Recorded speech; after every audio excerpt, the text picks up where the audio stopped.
To order the meeting of the Mayor and Board of Aldermen for Tuesday, October the 21st. I have several additions to the agenda.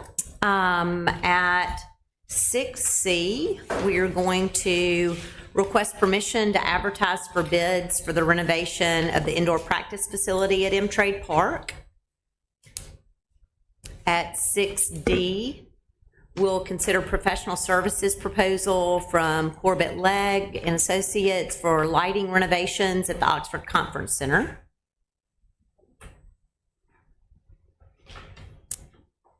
At 7E, we're going to discuss the sidewalk project on South Lamar. I think that's all. Yes, ma'am, I believe that was it. Is that it? Okay. Department heads, did I miss anything? Did the travel item, Yeah, Greg? we removed Not that. do it? Mhm. Got it. And that's Yep. it. Okay, then could I have a motion to approve the agenda with those changes? So moved. Second. All in favor? Aye. Any opposed? Ashley?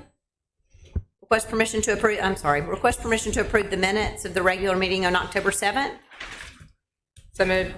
Second. I skipped my mayor's report. What is wrong with me? That's why I got ahead of myself. I'm losing my mind, people. Sorry. Came in hot.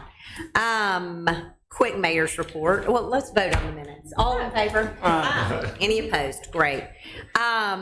Quick mayor's report. I'll try to get my act together up here. We are running with our hair on fire, and that's the reason that I am 3 agenda items ahead of myself. And and it looks like we've got some classes that are here tonight to report. So welcome to you all. Glad y'all are here for a Board of Aldermen meeting. I always like to encourage students to think of yourselves not just as students at the university, but also as residents of Oxford.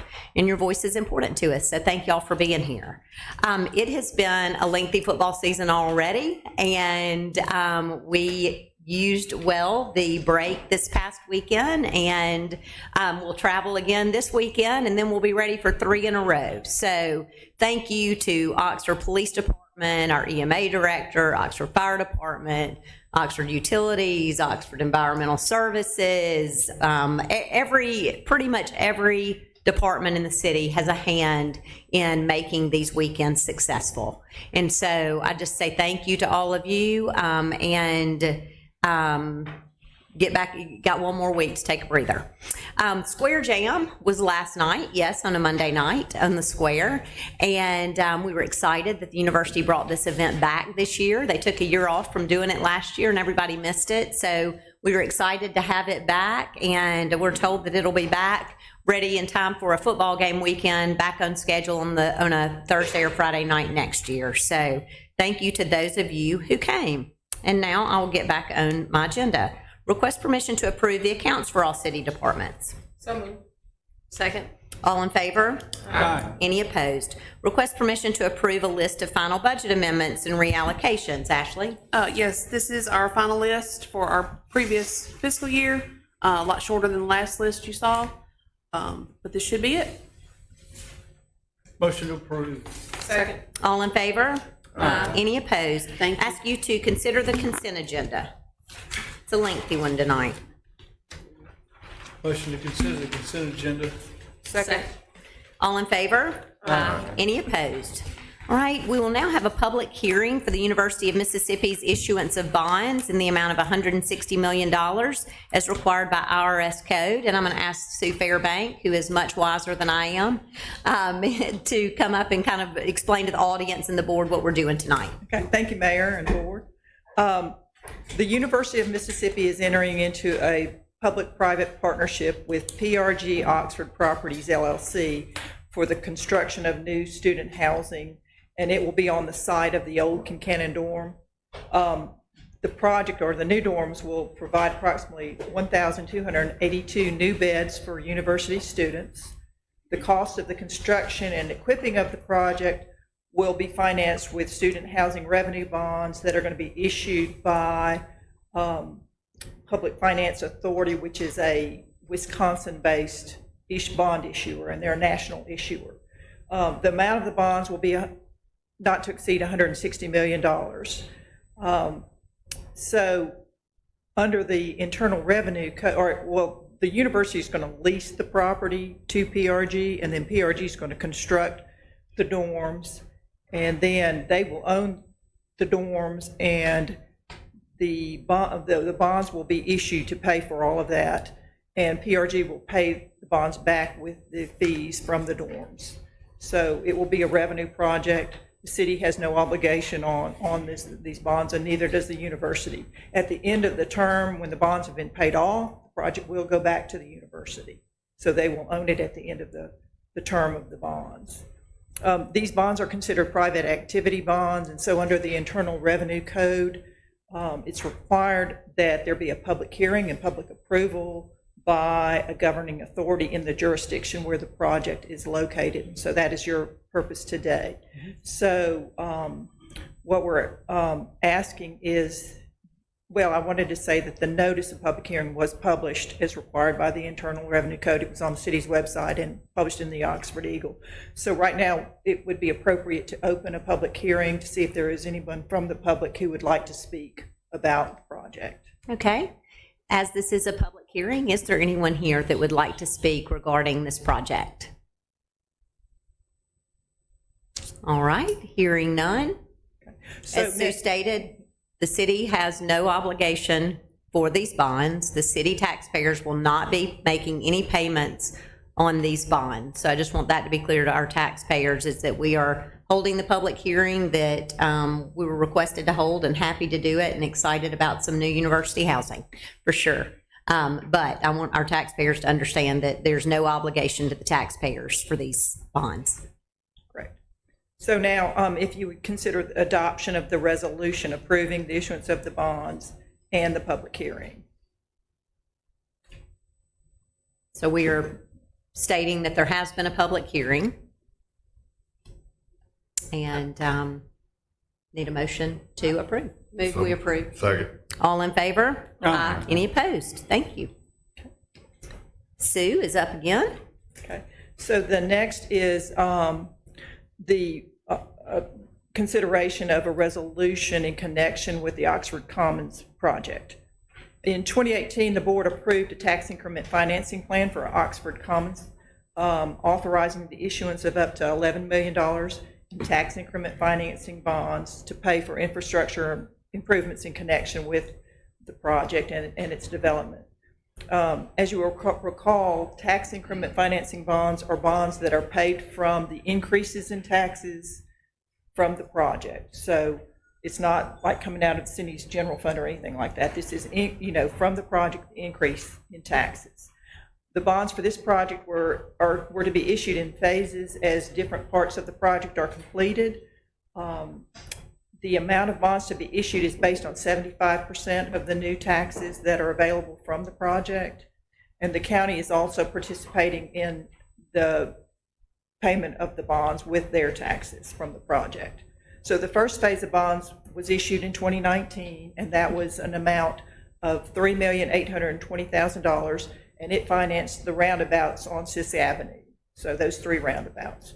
A significant portion of the project has now been completed, so the developer has requested that we go ahead and issue the remainder of the bonds, and so that there are taxes there now that will pay for the debt service on those bonds.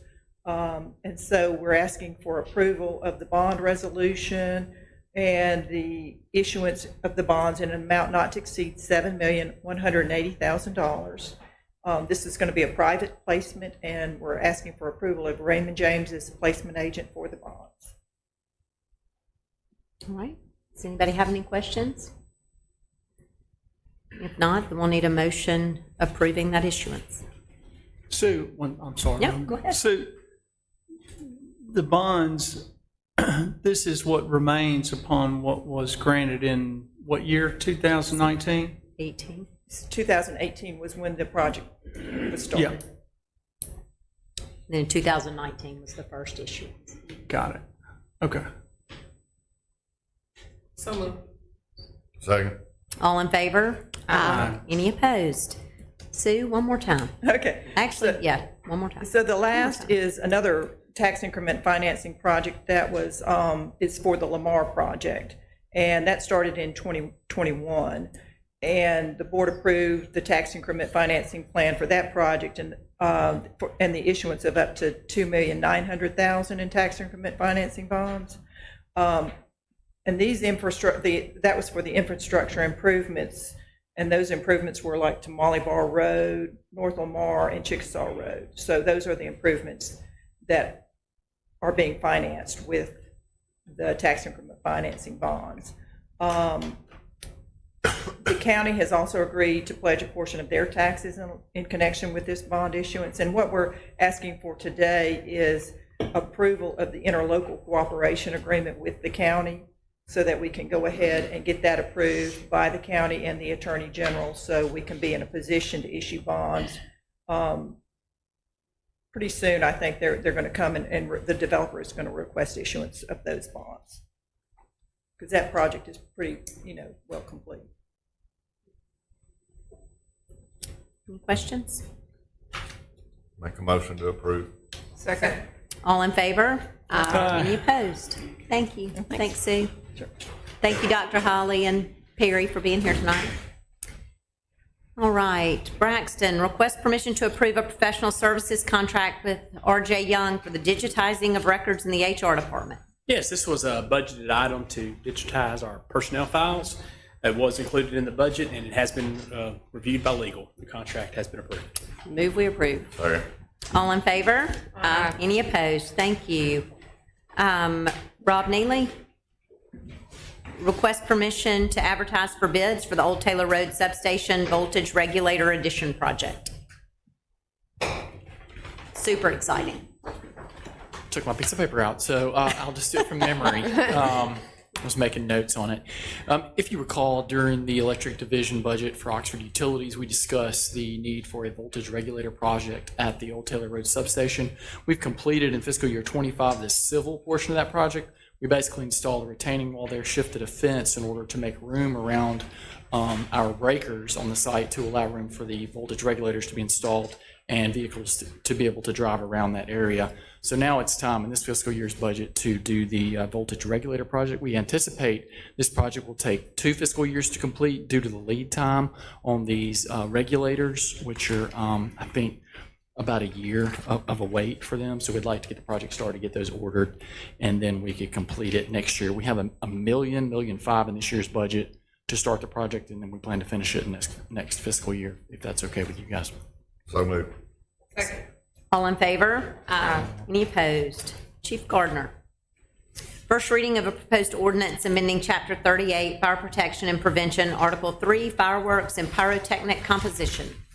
Yes, ma'am. So fireworks are illegal inside the city limits, so are pyrotechnics. We're not taking anything out of the ordinance. We're just adding that the fire department shall be able to review and consider the use of new and emerging technologies related to fireworks, potentially used within the city limits, providing that the technology complies with the applicable provisions of the International Fire Code and National Fire Protection Agency standards. And this is a first reading. Does any board member have a question?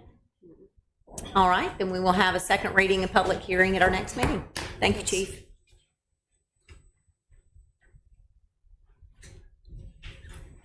Hello, Ms. Briscoe. Hello. How are Yes, ya? ma'am. Good. First reading of a proposed ordinance amending Chapter 18, Animals and Fowl, to remove sections 18 through 72 through 1874, 1875B through 1875D, and to amend sections 1875A and 18-77 to remove dog license requirements.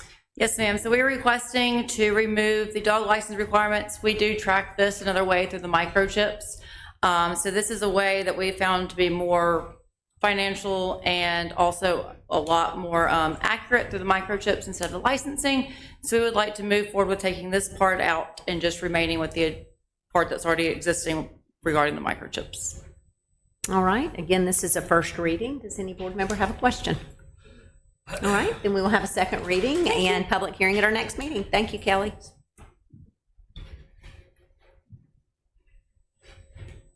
Chief McCutcheon, second reading and public hearing on a proposed ordinance amending Chapter 102, Article 22, non-consensual towing. Yes, ma'am. We made no adjustment, so it would be just a public hearing on our end.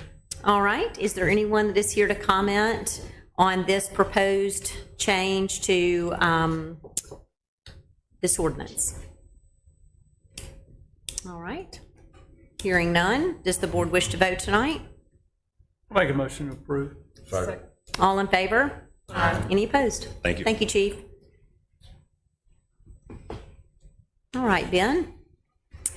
This is a second reading and public hearing for proposed ordinance amending the zoning map for case 3256 by Blackburn Holdings LLC, David Blackburn, to rezone 64 acres to suburban corridor, 85.5 acres to suburban multifamily, and 122.88 acres to neighborhood residential, 52.9 acres to suburban residential east of Highway 7, north of Highway 30, and west of Charger Lane, being further identified as PPINs 3520, 3531, 4425, 4506, 4635. It's a mouthful. Yes, take it away. Yeah, nothing to update you with at this point. I mean, nothing has changed since we previously presented this. So this would just be a public hearing at this point, and the applicant has a representative here that could speak. Okay, does anybody have any questions before the applicant comes up to speak? Okay. Who's speaking on behalf of the applicant? Okay, come on, Paul.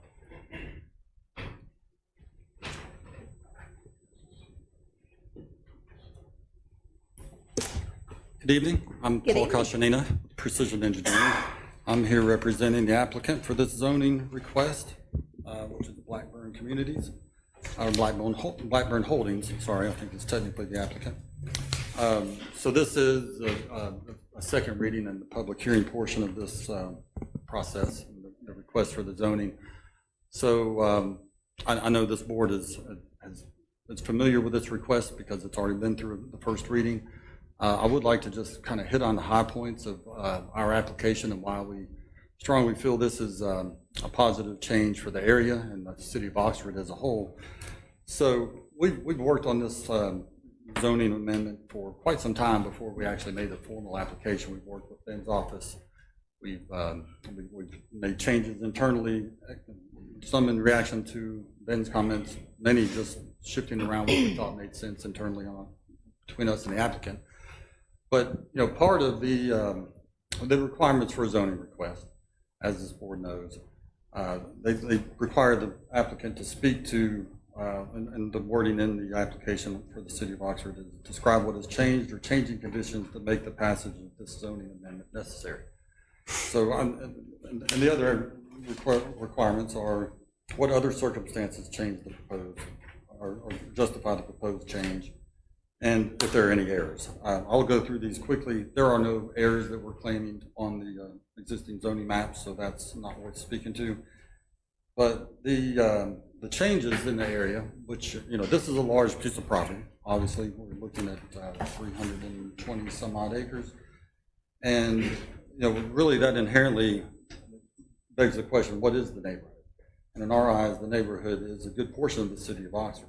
You know, at least the areas immediately adjacent to the property in question, areas west of Highway 7, extending, you know, into the city of Oxford, in the heart of Oxford, areas to the south that include Oxford Commons development, which is being developed and ongoing and made lots of progress over the last 12, 15 years since David Blackburn got involved. And part of that is the success of the Oxford Commons plan unit development. As part of what we feel is a clear change to the neighborhood, the area.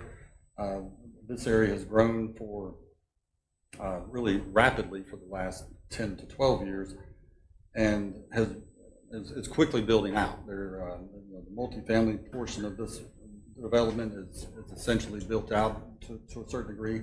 Some available land to do that if the developer chooses. But, you know, the single family development has been successful, is moving forward. All of these different zoning mixes that we're requesting for this property that we're here for tonight have all been successful for Mr. Blackburn and have expanded pretty quickly and really changing the dynamics of this area. The same could be said for areas along Highway 30 where the colonnade is being developed, quickly filling up.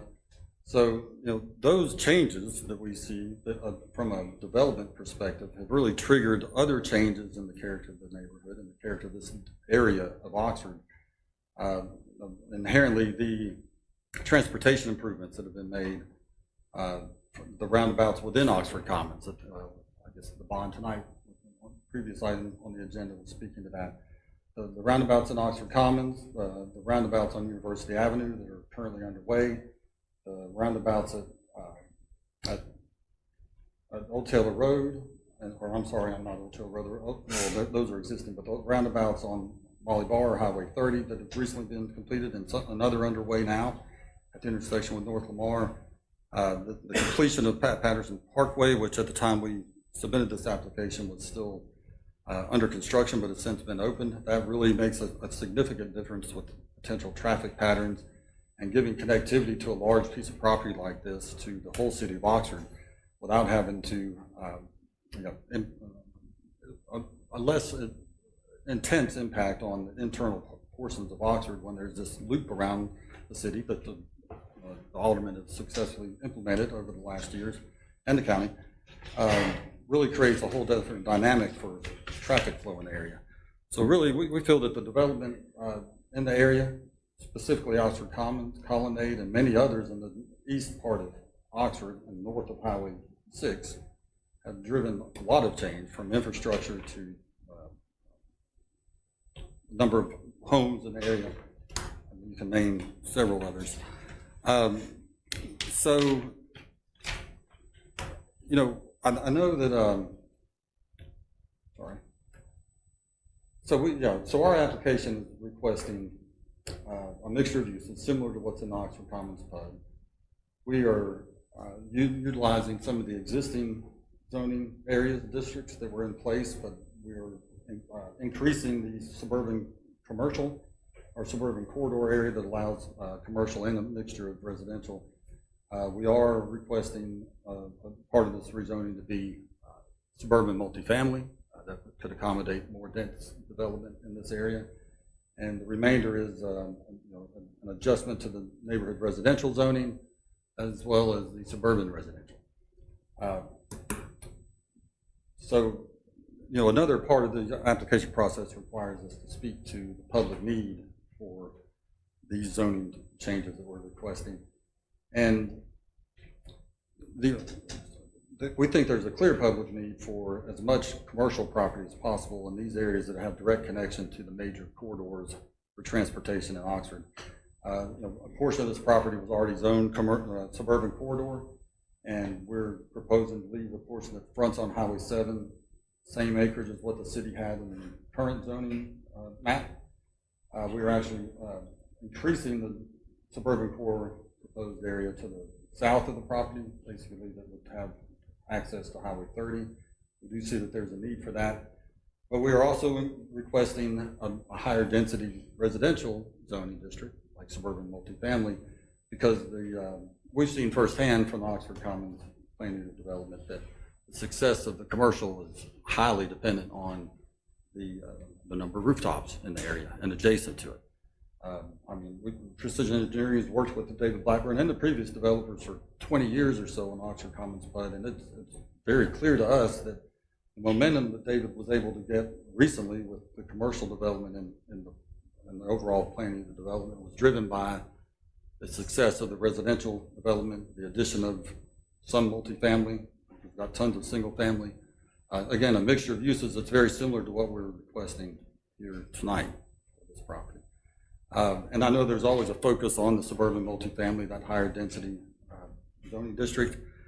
One of the exhibits, I think it was exhibit A2, perhaps in the packet, speaks to the lack of available purely zoned suburban multifamily zoning in the city limits as we speak. There's almost none north of Highway 6, and there's a scattering of suburban multifamily south of Highway 6, much of which does not have good access, definitely not as robust access as what we have for this property we're here requesting zoning for tonight. So it seems to us that is a clear need for the public to have as much residential density that's focused on areas that have direct connectivity to the major corridors that feed Oxford from a vehicular standpoint. And this property is exactly that. It has direct connection to Highway 30, direct connection to Highway 7. Both of those obviously have direct connection to Industrial Park Drive, which leads to the loop around Oxford and Pat Patterson Parkway. The property has direct access to Molly Bar or Highway 30, which leads directly to campus and other areas that can disperse traffic within the city limits. So we feel that that's a strong argument to be made. That exhibit that we included, Exhibit A2, was really added in response to the Planning Commission's questioning whether there really was a public need for additional suburban multifamily zone property. So we feel that speaks strongly to that. During the Planning Commission meeting, Heather Toney, one of the neighbors, residential property neighbors, was there and spoke. I don't know if She's here. She brought up some, I guess, a couple of requests and concerns, and we scheduled a meeting with Ms. Toney. David Blackburn and I met with her individually. I thought we had a productive meeting. One of the primary things that came from that discussion was a change. I'd like to give you guys, if I could, just to show what we did in the actual conference comments.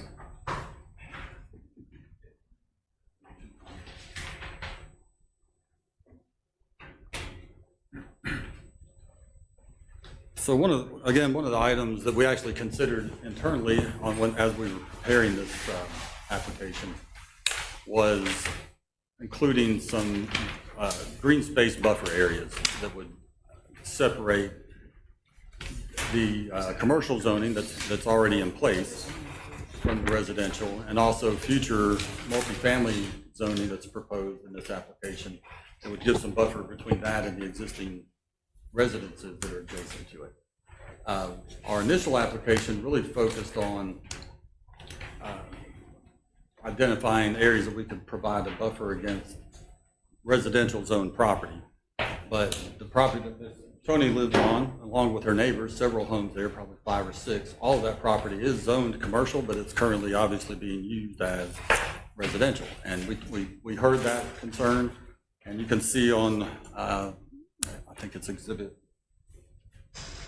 B, no, I'm sorry, C. And these are clearly identified, and the nomenclature here is intentional. We originally proposed, and we are still proposing, 2 separate conservation districts. And I think this board is familiar with how we've handled these at the Oxford Commons development. These are areas that are set aside to not be disturbed, that are restricted legally, where they cannot be ever developed or disturbed.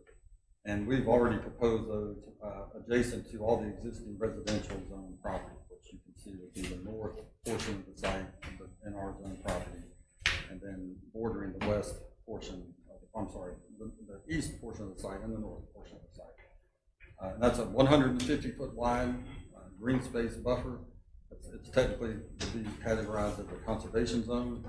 Again, similar to what we've done at Oxford Commons, which has created many of the pockets of trees and natural stands of trees that you see out there today. And again, those cannot be developed under any circumstances or cleared. So we're proposing that adjacent to property that is currently zoned residential, and we assume will remain a residential zone surrounding our property that we're here for tonight.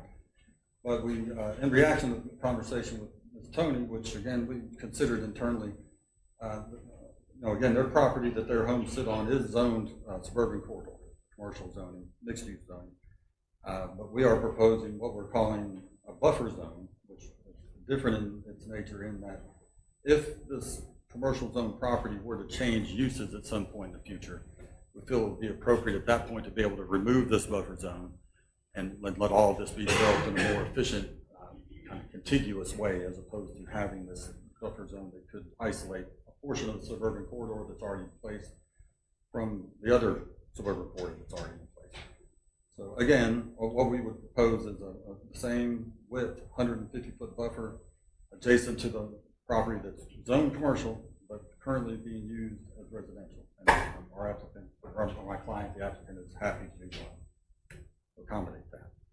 So that's really from what was presented to the Planning Commission and what you've seen so far, even at the initial public reading. did not reflect this additional buffer zone, but it's something we felt was the right thing to do and a good idea for the property. All right. So that's, I'm happy to answer questions with the black here. So, Do y'all have any questions for Paul? Paul, when you say that, when you identify that one parcel of suburban multifamily as being undeveloped, that is no plans being made for it, no projects being on? the areas that I identified are, I am not aware of active plans to develop those areas for multifamily. Now, some of those areas are currently being developed for single family in the suburban multifamily. But we are not actively working on any projects in those areas, and I have not heard from planning. Sure, but there are other places that are zoned suburban multifamily that are either have projects undergoing or planned in the process in the city limits. That's right. And meaning, I guess what I'm asking is, undeveloped means the only thing that you've identified that has nothing going on and no plans for it. As far as I can tell. Again, Sure. Is there something in the works that we're not involved with? You never know. Okay. Yes, I think that, and for many reasons, I think they're not actively being planned for development or being developed because they are many of these parcels that I identified are somewhat isolated from appropriate access for that kind of density of development. And we feel that this specific area that we're proposing the multifamily, and again, this is beyond just a multifamily request. We're trying to do a little more dense residential development beyond what suburban residential allows, although we're maintaining that along the Charger Lane east side of the property because we feel that that is in tune with the neighborhood that's there now and would continue. But part of this request is to keep the neighborhood residential, but to transition to the higher density suburban multifamily and then to the suburban corridor, which again is anticipated to be primarily commercial use, but could be mixed in with some multifamily or residential of some sort. What's the basis for you've added approximately 85 acres of suburban multifamily in your new proposed rezoning? Right. What's the basis for that much suburban multifamily? Right. So as a kind of a pattern or a holding place that we felt made sense, the land area and the geometry of these parcels that were requested for multifamily are in tune with kind of your typical multifamily development that you see. These projects are typically in the 15 to 20 acre range. We've looked at this as, again, from the geometry of the land and how it would lay out, that this, we could fit a well-designed and efficient multifamily plan on those areas. And suburban multifamily allows development other than multifamily. We felt that this gave an appropriate flexibility for these transition areas that would either be used for true suburban multifamily or other residential uses. I think you're even allowed some light commercial use in there as long as it's associated with the development. Paul, thank you for bringing the sheet to add this extended buffer. My question, I know that there is a creek bed that runs behind those 5 houses. I don't know, obviously I don't know the distance from the 150 feet to the creek bed, but would there be a possibility that, and I know that you're not the developer, but would he extend this buffer to 200? I understand that some of these houses will obviously have a bigger one just due to how the property runs, but. Sure. Well, that's a good question. So we indicated this additional buffer as 150 feet in width because we feel that that's a pretty appropriate depth to create a real screen as long as there's natural tree growth and vegetation. And really just for consistency with what we had shown on the conservation zones with the initial application. But the reality is there is a large drainage way behind those homes that extends further than the 150 feet, or the distance from the rear of those homes extends further to the ditch than 150 feet, the drainage way that's there. So discussed as we put this together that some of those areas are probably the lowest priority to develop, even though he doesn't even have immediate plans to develop this property. But even when he begins that process, these areas would likely be in the last phases and very well could be set aside regardless of how this buffer is set up. So I say that to say, I don't want to speak for David, but I assume he would be willing to consider increasing that buffer. Definitely, maybe instead of just a uniform 150 feet, maybe something that's wider, 200 feet as you suggest, and maybe even wider in some areas based on the terrain back there, even wider than 200 feet. I think that's something we can look at and commit to. What's a timeline of when anything would start on this? That's definitely where I would have to defer. Feel free to come up, David. 10 years.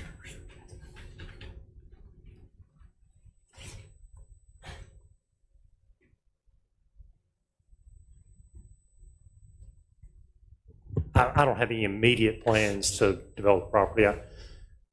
We still have a lot more work to do at Oxford Commons, and so I think in reality, we're trying to get the zoning so that we can do a lot of planning, similar to what we did at Oxford Commons, and get a good master plan going once we have this.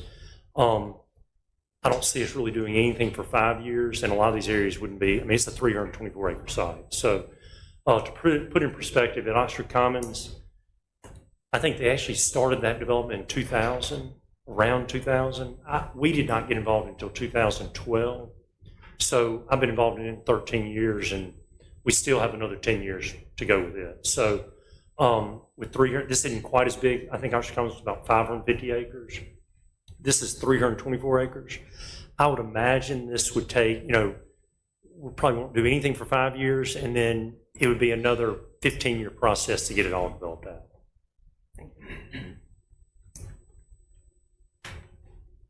Does anybody else have questions for Paul or David? Just looking at the topography behind those existing houses, it looks like there's 2 or 3 natural drainage that come through there, not only behind the house, but then behind some of the other existing properties as you go down Skyline Drive. Looks like there's 2 or 3 natural drainage. To be nice to be able to kind of keep that buffer along that existing natural drainage. I'm fine with that. Number one, increase it to a minimum of 200 feet, and also where we can expand it even more along that creek bed. I mean, it wouldn't make sense to cross the creek bed. So I mean, it does make a lot of sense.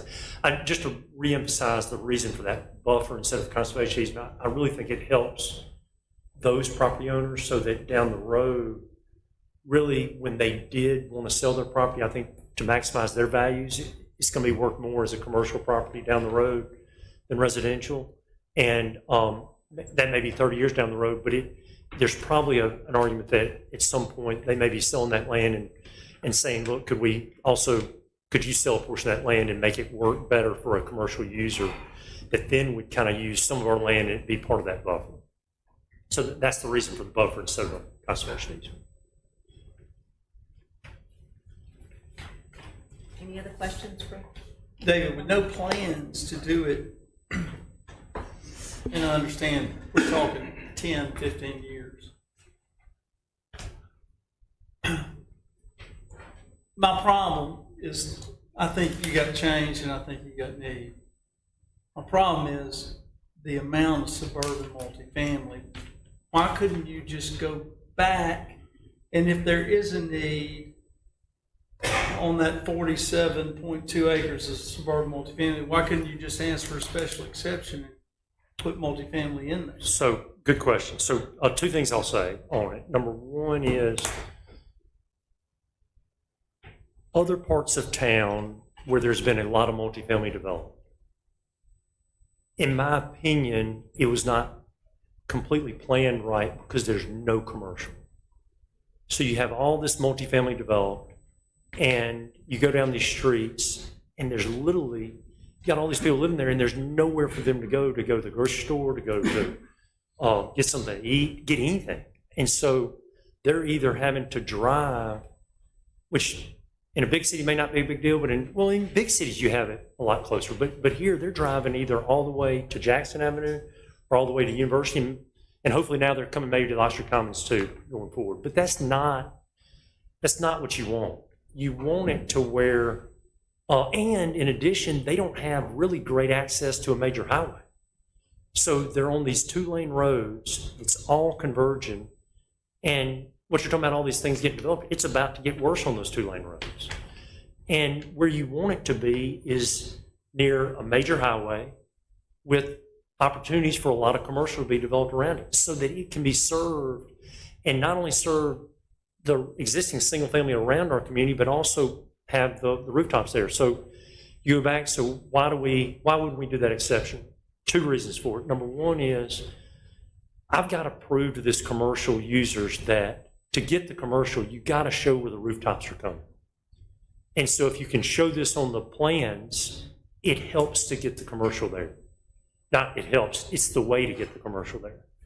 Number 2 is, I've experienced it, I think y'all have all experienced this. Once you start having people moving in, and then you start changing plans, there's complaints about that. Of, well, gosh, I didn't know that was going to be there. And I promise you, it's a whole lot easier for me and for you to go and say, well, gosh, we had multifamily, we're going to do that a little less dense. That's a whole lot easier than going and saying, you know what, we had multifamily there, but now, I mean, we had single family there, now we're going to multifamily. And now is the time, because the land is a tough piece of land. It's not flat. So you're going to see that 85 acres. It's not going to end up being all developed multifamily. It's just not. There's going to be plans, and it's going to end up diversion. There's going to be some smaller, but it gives you the flexibility to really make a really good master plan with it. And we need time. You need, if you're saying, okay, well, man, I think you may need that, but let's do that over time. That's how you get into traps where you didn't do a good job of planning. You can't plan it out correctly. Is that why both the proposed suburban multifamily are right behind the suburban corridor? That's correct. It's a transition. Sure. I mean, it's just a typical transition from commercial, suburban multifamily. Then you go that neighborhood residential, and you have that suburban residential behind it. Okay. Thank you. Any other questions for Paul or David? Is there anyone else that would like to speak? Ms. Tony?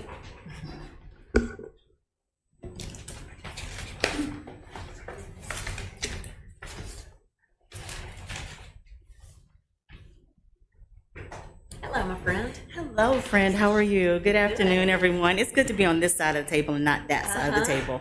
I'm Heather McZeer. She was the youngest elected mayor in the state of Mississippi, y'all. At one point in time. A long time ago, but I still, hey, and I'm glad to be an Oxford resident. So thank you. Good afternoon, everyone. I'm Heather McZeer. I am a Oxford resident, and I live at 298 Highway 7 North. So I appeared before the Planning Commission to just voice some concerns about the proposed rezoning. I think as has already been stated, there's not a mistake. So we were looking and talking about what is the change in the character of the neighborhood. And what I noticed and made a comment about was that there was a conservation area, one, that had not extended behind the properties of myself and my neighbors. And there was an increased density in the site.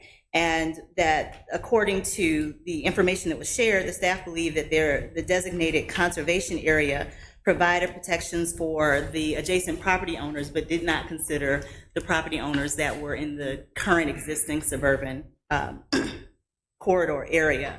I have been in Oxford for about 15 years now. I have a 9-year-old who is at Oxford Elementary School. I will be here for a while. I'm not going anywhere.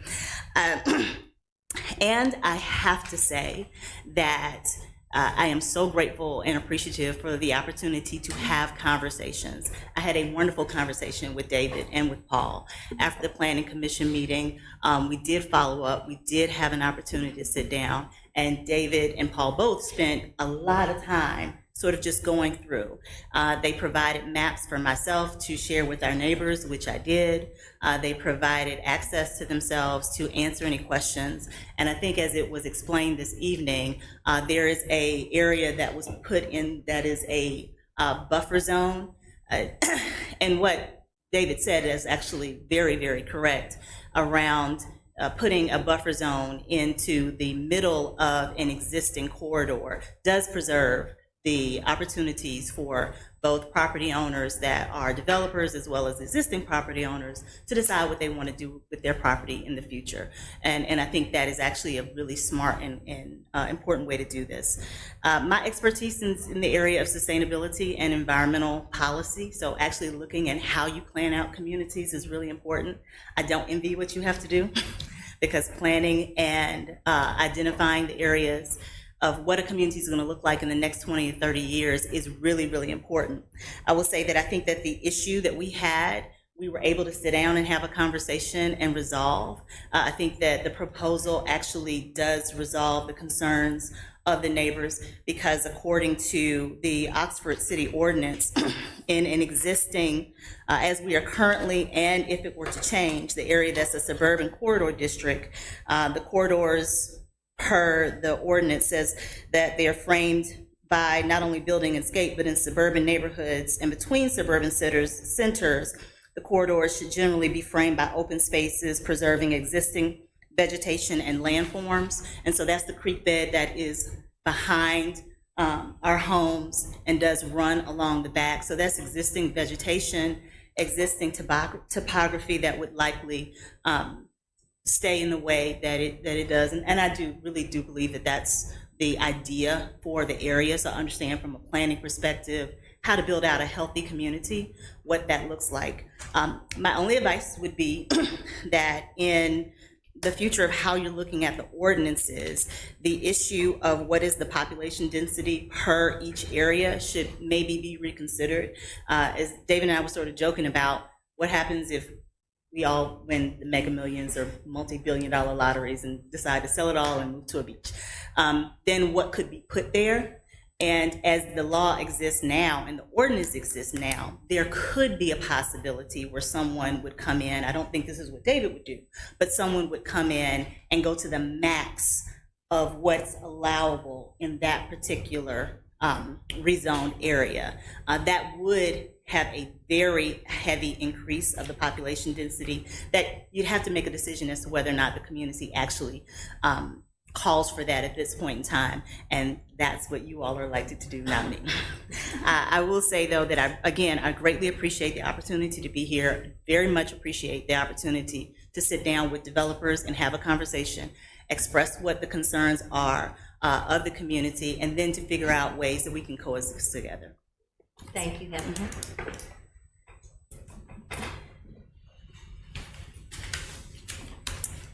All right, board.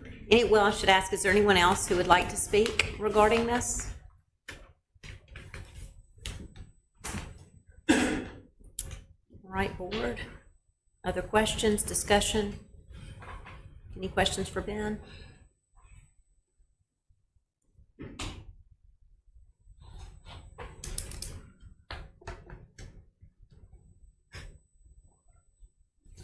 This is a second Ben? reading? Yeah, this is We a second can- reading. We can Yeah.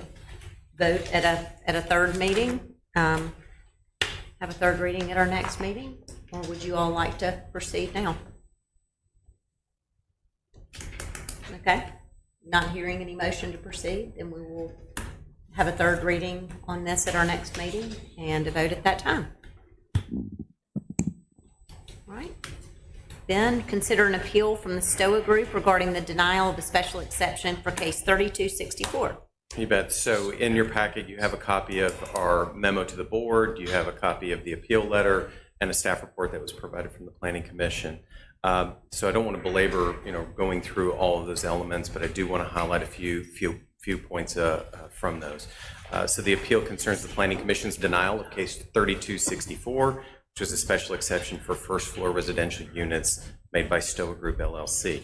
Property, as you know, is located on the west side of Highway 7. It's south of Belk.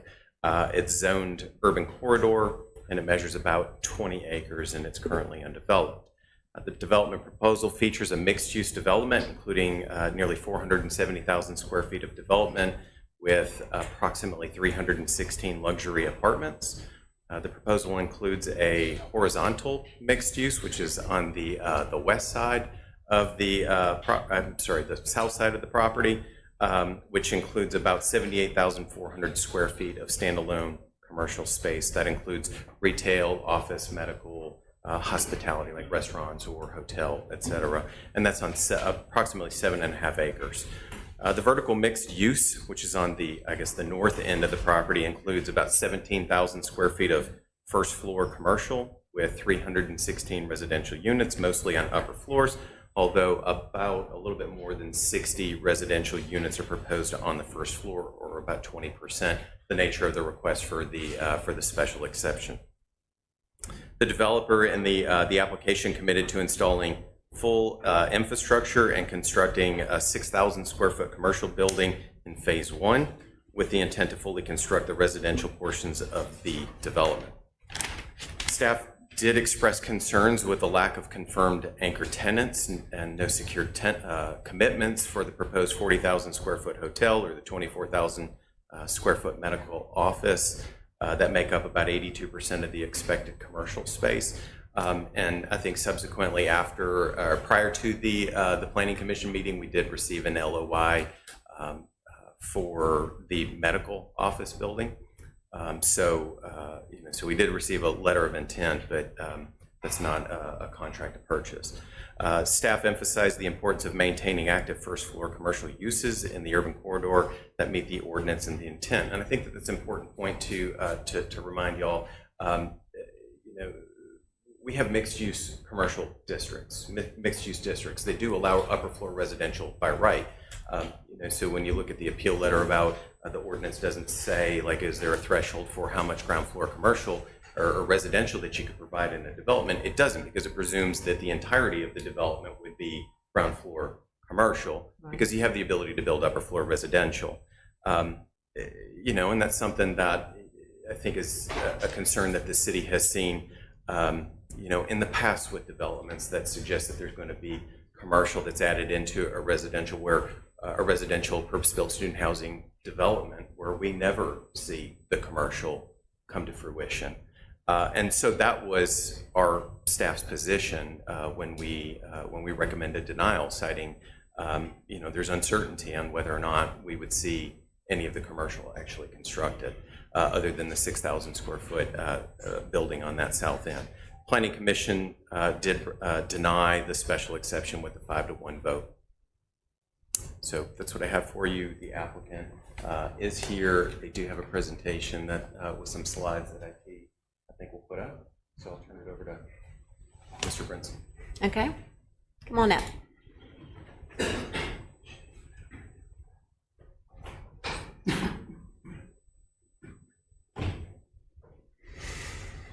Hi, how are y'all? Good, how are you? Fine, thank you. Thank you for having me this evening. Absolutely. We do have a presentation. I got about 5 slides. Won't take too much of y'all's time this evening, but I have a few slides I'd like to share with y'all. If you can't get it on the screen, I have hard copies. Okay, let's see. There we go. Perfect. Okay, well, my name is Blake Brinson. I'm here with Stoa Group. We're the developer behind the proposed project, the Heights at Oxford. If we can go to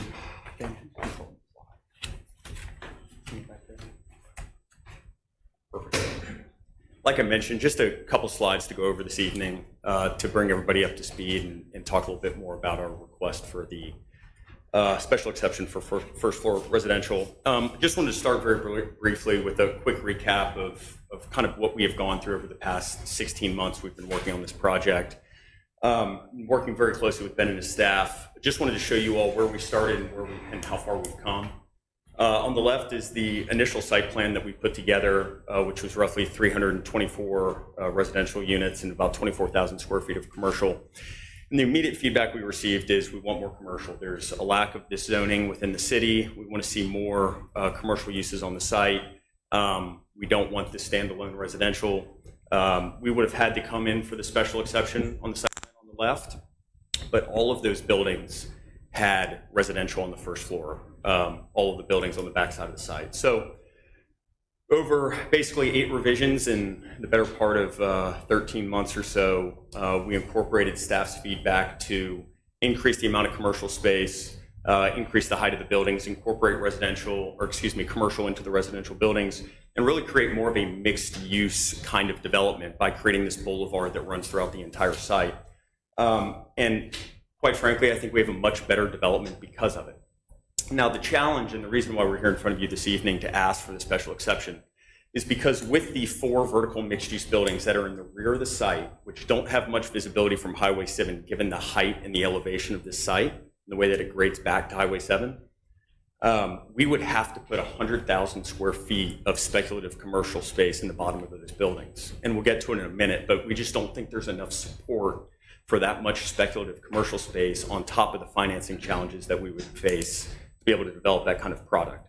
So what we are currently showing is roughly 17,000 square feet of commercial within the vertical mixed-use buildings, and then roughly another 78,000 or so in the standalone commercial at the front of the site. We go to the next slide, please. So I know these images were in the packet you all received. I just want to share a few of them in case they might have been overlooked. The 3 images on the top of the slide just show what the out-parceled commercial looks like. So this is where the boulevard comes into the site, roughly 4 to 5 individual buildings that would be boulevarded with great street access. And then as the boulevard continues into the rear of the site, that's where you have the 4 vertical mixed-use buildings with storefront glass along the boulevard to give more of that commercial look and feel as you traverse down the boulevard to the rear of the site. As Ben mentioned, there's roughly 60 units that would be on the first floor, so that's about 20% of our total units would actually be on the first floor. You can go to the next slide, please. So phasing, and David and Paul talked about this a little bit in their presentation, but what we have found in the number of developments that we've done is that residential drives great commercial uses, and that's it's what we expect to happen with this development as well. We plan to come in, and Ben touched on this, and basically create all of the infrastructure for the entire site. So that means coming in, creating the boulevard, putting the parking in for the entire site, all of the commercial, all of the residential, putting the detention in for the entire site.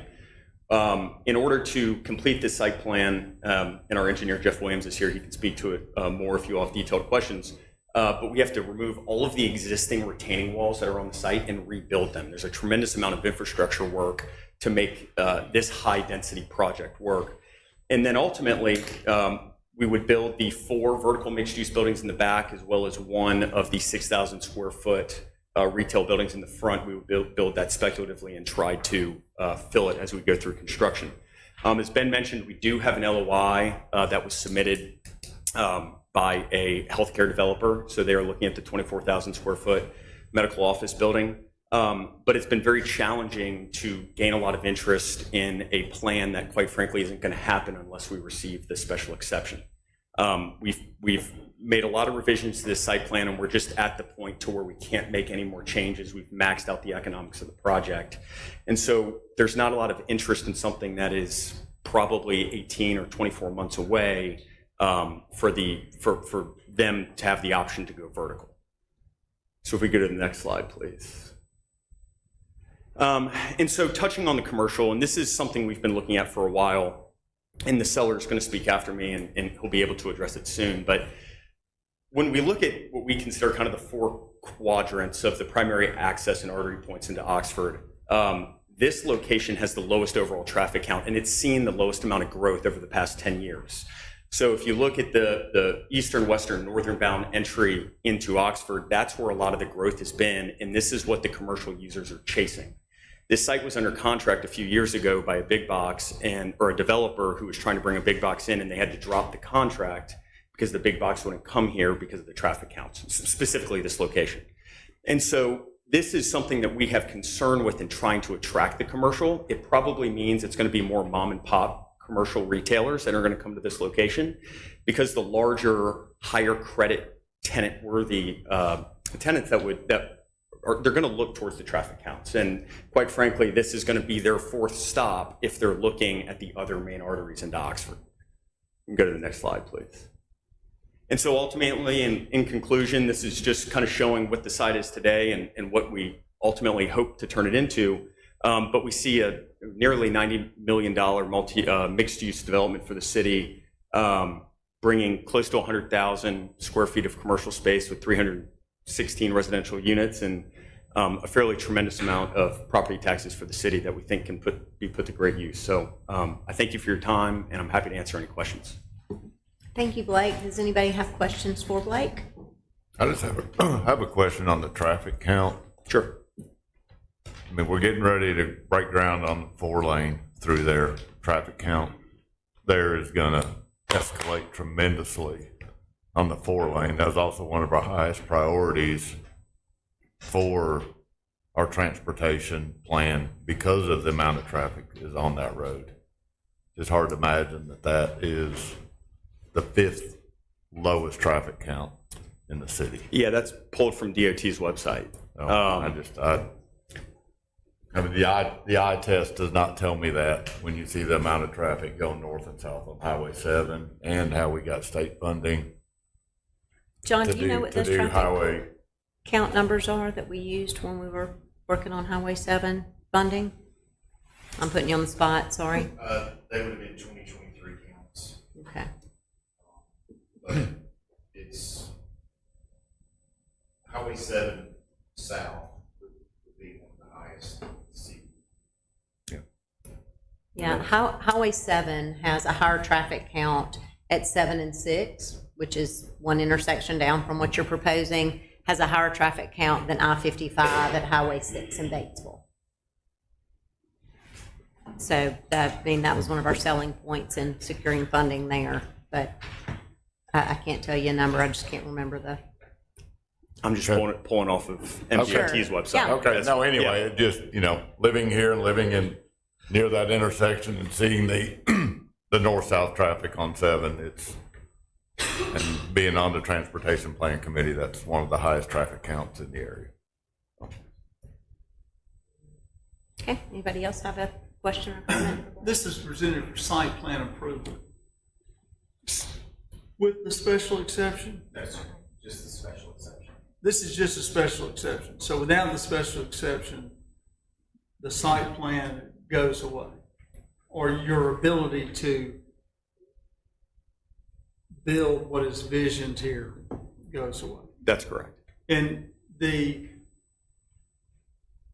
commercial special exception residential on the bottom is where? In the back end of the development, right? The vertical mixed-use buildings? Yeah. The buildings that have combined uses in one? Yeah, those are the 4 buildings on the rear of the site. That's correct. So Is it all 4 buildings? There's commercial space in all 4 of the buildings, yes. The majority, though, are in the front 2 buildings. So the front 2 buildings, as you come into the residential section of the development, that entire ground floor is commercial storefront glass. And then as you get to the rear, the 2 end suites. The 2 ends, the 2 corners. Correct. So to speak. That's correct. And that's, you would limit commercial to be on those 2 corners and the rest of it be residential for the back 2 buildings. Correct, yes. Yeah, that's the way it would be designed, yes. But the back 2 buildings actually, 2 of them actually face east, so they're facing Highway 7. Yeah. The back of the building is that eastern elevation as a view, even though you have the topography issue there, you're still all residential basically facing Highway 7.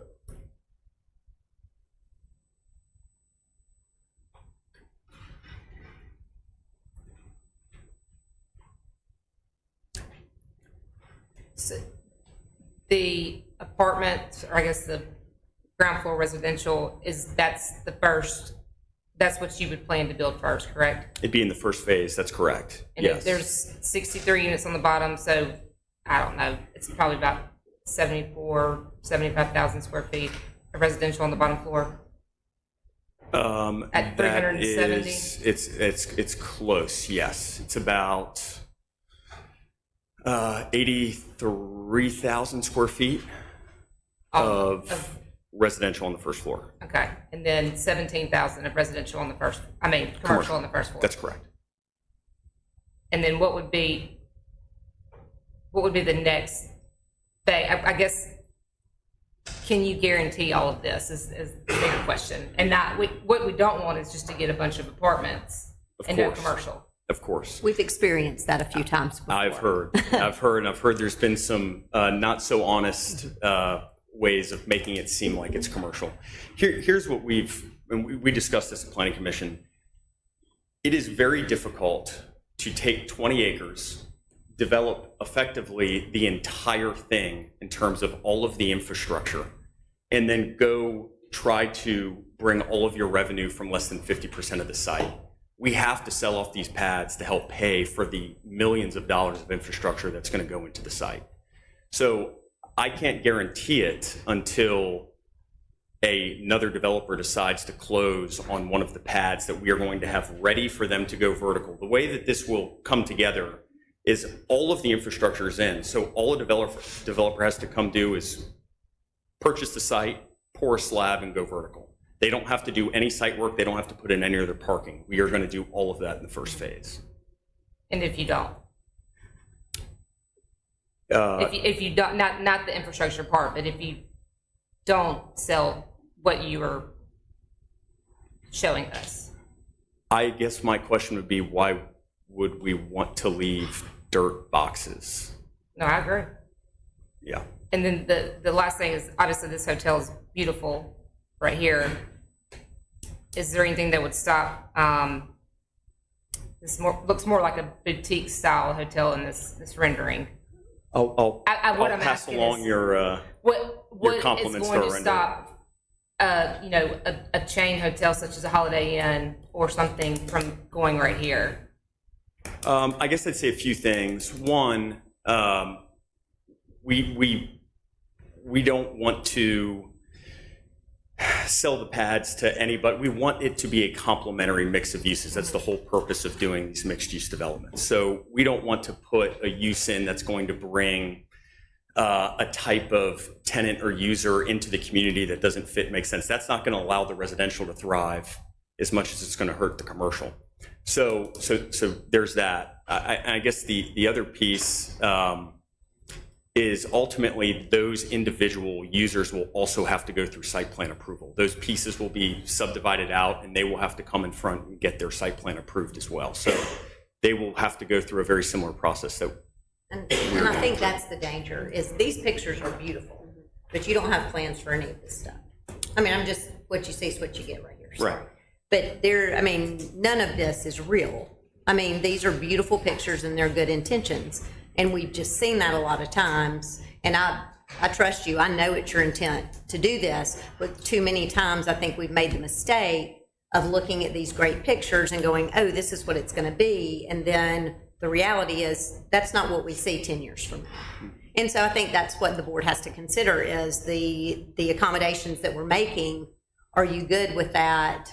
And understanding that this isn't a site plan review, this is an appeal of a variance. So, I mean, I think that's not questioning your intentions, but I mean, I think that's what you're hearing is we've seen a lot of pretty pictures and Oxford is booming and we are so blessed to have developers that care about the community. And I don't doubt that you'd be one of those, but what we're deciding on right now can't be based on these pictures because that's right. It'll all have to come through just site plan illustrations. Approval. That's right. You guys have the ultimate say on if you want it through the site plan approval process. How many UCOs are there? This is, urban corridor is very limited. Between urban corridor and urban center, we have 3 locations. It's an important piece.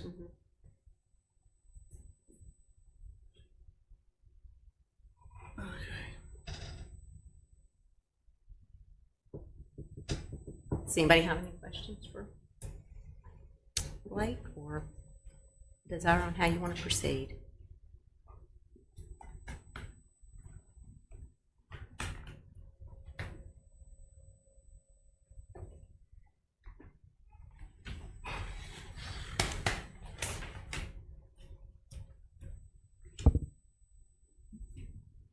I would need a motion to overturn the denial of a special exception for case 3264, if that's your desire.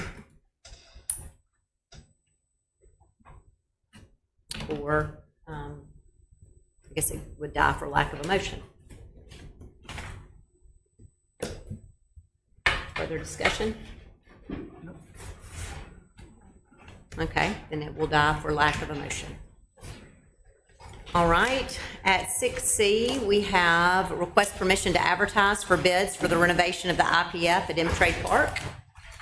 We met with the architects and the staff at M-Trade this past week, and we expect to have the construction documents finished in January and the bids to. Hang on, they don't want to hear you. Yeah. Let's take a 30-second break while the room clears. Are your feelings? It's like being at home with your kids. Yes, It's a lot right. worse than that. They're a lot more respectful. We're just gonna, right. we're gonna open bids in February, just to permission to advertise. So moved. Second. All in favor? Any opposed? At 6D, consider professional services proposed by Corbett Legg and Associates for lighting renovations at the Oxford Conference Center. Mark? Yeah, just the redesign for the old lights. I'm not sure the LED lights existed when it was built, so Yeah, they've I'm been pretty sure they upgraded did. periodically, but we're gonna make it nice. Second. All in favor? Any opposed? Great, thank you. John Crawley, request permission to advertise for bids for the Anderson Road Piping Segment Project. So recall, about a month ago, the city purchased property on Anderson Road and Heritage Drive for the purposes of installing an elevated water tank, hopefully very soon in the future. What this project will do is connect the large water main on Patterson Parkway up Anderson Road to the top of the hill for that elevated tank to tie into. We'd like to go ahead and get that project started, as the current property that's under development there at Heritage Drive will be making intersection improvements, and we want our water line to be there before they get finished, so we don't have to go in and tear up that brand-new signalized intersection in the future. So moved. Second. All in favor? Any opposed? Request permission to terminate Contract B Anderson Road Water Treatment Plant upgrades with Cleveland Construction. So we had two projects there at that site. One was to upgrade the water treatment plant, and the other was to dig 2 new wells. And then sampling, chemicals, things like that happened. And so we've had to kind of step back and punt and figure out how best to take that money and spend it wisely, especially considering those two projects we're receiving reimbursement for through the MCWI program. So what we are wanting to do right now is actually, you stopped work on this project a couple of meetings ago. What we're wanting to do after some resampling and some verifying of some tests is actually terminate this one contract that will upgrade the water treatment plant and then seek to spend that money elsewhere. That doesn't mean that the site is terminated. We don't. It means at this time, we're not going to upgrade that treatment plant. It will remain there, but at this time. Yeah, the treatment plant's sit there. but Yeah, we're not gonna to spend add to $2.5 that million site. to upgrade it. That's what that We're is. just trying to best use the money. That's right, yes, sir. Okay. Motion to approve. Second. All in favor? Any opposed? Request permission to extend the stop work notice for Contract A Anderson Production Wells number 3 and 4. So this is the other contract for that site. What we're asking to do is actually extend this stop work order until next week, when we can get some sampling results back for a site that we've chosen, hopefully, to move this project to, that would be made just by a simple change order for some mobilization. Costs would be roughly the same. So we're asking you to do that, and hopefully we can come back in the next week or two with some good news and pick this project back up at a different site. So moved. All in favor?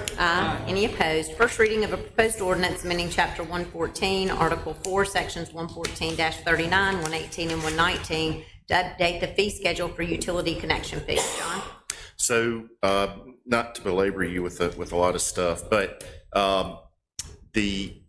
when someone wants to connect to City of Oxford water or City of Oxford sewer, they have to pay a connection fee. And usually those connections are made by City of Oxford forces from the Water and Sewer Department. The table that you see there of the current fee schedule was instituted in 2010 and has not been updated since. And so what we would like to do is number one, is to come to the board annually with a schedule of fees that is based upon current material prices, current labor prices, and something that we can adjust annually based off our material bids. Right now, the city, the utility department in particular, is losing a lot of money because the connection fees that we are charging are cheaper than the materials actually cost. And that's just the material. That doesn't even include the labor of our guys going out there, cutting streets, digging up and putting stuff back. So what we propose, and there's a proposed schedule of fees for this year, kind of at the end of that packet, is to do that annually, number one. Number two, what we want to do is change sort of the policy and procedure of how we do that. Normally right now, if say a large developer were to come in and they had to tap into our water main, big 8-inch water main, they would pay a fee of $3,000 and the City of Oxford forces would go out, cut the street, even if it was a road bore, the cost would remain $3,000. And the City of Oxford would do all of the work to make that connection. The policy change that we want to make is to put that onus on the owner/developer, where they come in and make a road bore or cut a street, do everything to expose the water main, and then let city forces come in and make that tap to the water line. That way, we're not hemorrhaging cash. So it's a policy change and a fee change there that I kind of summarized for you. Okay, would there be parameters about how they do that? So, and then would y'all cover it back up so it? So they would be responsible for everything, for uncovering it. Then we would come in and tie it to the water main, and then they would be responsible for covering it back up, patching the roads, whatever needed to be done. But y'all would inspect and make sure it looks good? Yes, ma'am. Okay. Yes, ma'am. Okay. And We're safe providing and everything? We're basically just providing labor. Yeah, the materials and labor necessary to make the actual connection to a water main or sewer main. That's correct. And I should say this applies to large, anything over a 2-inch connection. If you come to our office and want to purchase a 3/4-inch irrigation meter because your sewer bill is really high, the City of Oxford would still go and do that labor. We're talking about large connections where there's a lot of heavy equipment and work involved. And this is just a first reading. This is So we'll just a have first a reading. second reading and public hearing at our next meeting. Does anybody have any other questions right now?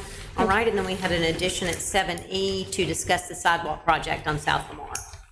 Yeah, so everybody knows about this project by now. Yes, we do. So we've got a project to build sidewalk along South Lamar from Oxford Way up to the roundabout. A couple of board meetings ago, we gave them permission to work it at night. And so what was happening was, as part of that project, we were coming out into the road and pouring a new curb and then a big 10-foot multi-use path.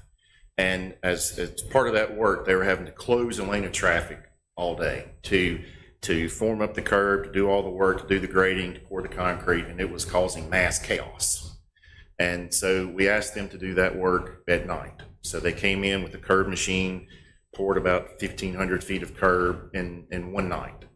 The work that they're doing now involves driveway connections, laying pipe, and pouring sidewalk, which, with the exception of getting a concrete truck in and out, mostly is done behind the curb now, so there's no need for our lane closure. However, to back a concrete truck in and shoot the concrete out into the sidewalk or into a driveway does involve a temporary lane closure, which could last.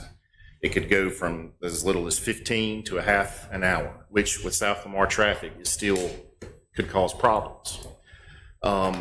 So we're thinking about asking the contractor, and I talked with him today and put him on the spot, how much extra would you charge us to, because here's the thing. We got a complaint today that they were doing it and it was backing up traffic forever. And our understanding had been, if you let us pour at night, we won't block the road anymore.